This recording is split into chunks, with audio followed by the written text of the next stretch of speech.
Halo teman-teman semua, balik lagi di segmen Virtual Medlit 2020. Jadi di segmen Virtual Medlit 2020 kali ini kita akan ngebahas tentang label cruelty free. Mungkin banyak dari teman-teman di sini yang belum terlalu tahu atau bahkan belum pernah dengar tentang label cruelty free. Nah, khususnya buat perempuan, mulai sekarang kita harus udah mulai tahu tentang label cruelty free di produk kosmetik kita. Mau tahu kelanjutannya? Simak video ini ya.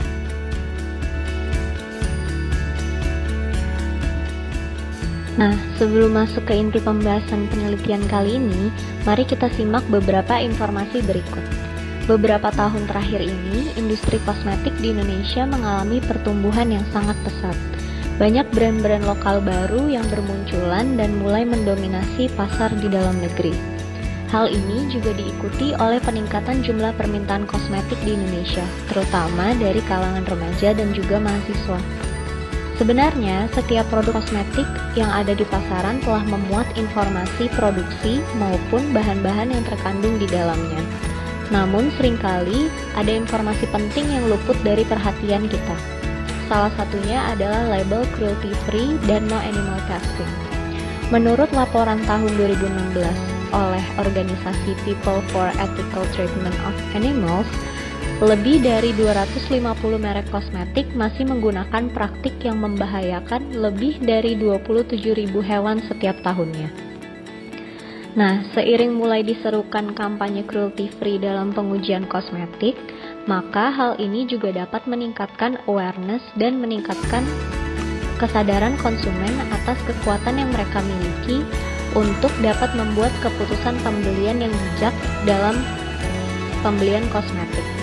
Dengan mempertimbangkan keamanan produk baik bagi dirinya sendiri maupun lingkungan, serta dampak yang mungkin ditimbulkan di masa depan. Dengan demikian, kami tertarik untuk melakukan penelitian apakah label cruelty free berpengaruh pada keputusan pembelian kosmetik dengan subjek penelitian pada mahasiswi Kota Bandung. Tujuan penelitian ini tentunya untuk mengetahui pengaruh label cruelty free terhadap keputusan pembelian kosmetik oleh mahasiswi Kota Bandung dengan objek penelitian terbatas pada wanita yang pernah dan atau terbiasa menggunakan kosmetik. Dasar teori penelitian. Yang pertama, dasar teori untuk cruelty free, di mana produk cruelty free umumnya dianggap sebagai produk yang tidak membahayakan atau membunuh hewan di seluruh rantai pasokan. Bisa dari bahan yang digunakan atau pada proses pembuatannya. Jika bahan tersebut diperoleh tanpa menyakiti hewan, maka produk tersebut dikategorikan sebagai cruelty free. Begitu juga pada pengujian produknya. Kemudian yang kedua, dasar teori untuk keputusan pembelian. Menurut Kotler, keputusan membeli yaitu beberapa tahapan yang dilakukan oleh konsumen sebelum melakukan keputusan pembelian suatu produk.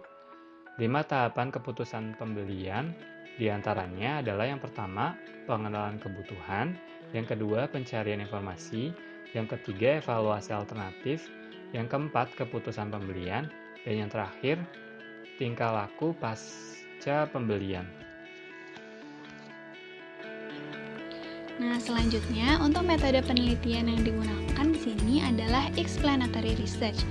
Metode penelitian ini bermaksud untuk menjelaskan kedudukan variabel-variabel yang diteliti serta mengetahui pengaruh antara satu variabel dengan variabel yang lain. Kami ingin mengetahui hubungan ataupun pengaruh dari variabel cruelty free dan keputusan pembelian konsumen. Untuk pengumpulan datanya dilakukan melalui studi literatur dan penyebaran angket atau kuesioner. Kuesioner ini berbentuk semi terbuka. Untuk pengambilan sampelnya menggunakan purposive sampling, yaitu mengambil sampel secara sengaja dari keseluruhan populasi yang telah diidentifikasi karakteristiknya.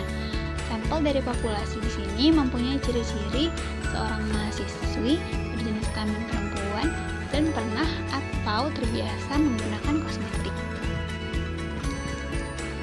Nah, dalam penelitian ini variabel yang digunakan ada 2.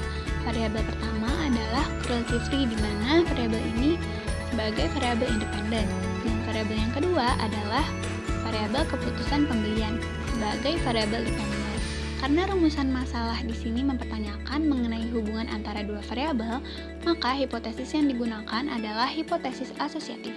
Dengan hipotesis pertama, yaitu label cruelty free mempengaruhi keputusan pembelian produk kosmetik oleh mahasiswi Kota Bandung, dan hipotesis yang kedua adalah label cruelty free tidak mempengaruhi keputusan pembelian produk kosmetik oleh mahasiswi Kota Bandung. Oke, jadi pasti sekarang teman-teman udah jadi lebih tahu dan lebih paham mengenai label cruelty free di produk kosmetik kita. Jadi, setelah selesai nonton video ini, jangan lupa teman-teman like, comment, dan subscribe. Dan jangan lupa teman-teman cek kosmetik di rumah teman-teman apakah ada label cruelty free atau enggak. Sampai jumpa, stay safe and stay healthy.